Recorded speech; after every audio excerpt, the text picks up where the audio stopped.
Cultivated in the most husband-like manner, richly manured and well-peopled, and yielding 100 times the produce that it did in its former state. On account of the lack of general diffusion of knowledge, improvements in fertilizing and cultivation used in some portions were unknown in others.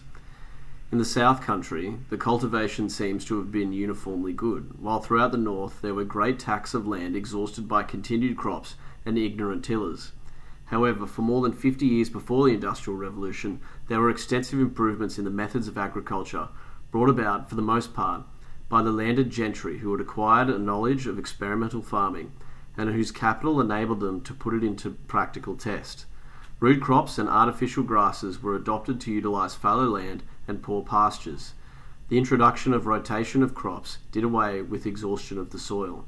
Writers of this time note that the country gentleman talked about land and its properties, the benefit of certain courses, the advantage of turnip fallows, and the economics of agricultural machinery, about breeds of cattle, sheep, and pigs with the same interests which with their fathers and grandfathers used to exhibit on the subjects of the stable and kennel only. More than one half of the land in use was cultivated on the primitive system of common field tillage.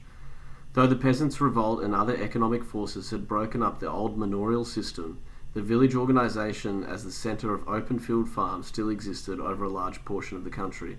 The land attached to the village was composed of arable, meadow and pasture.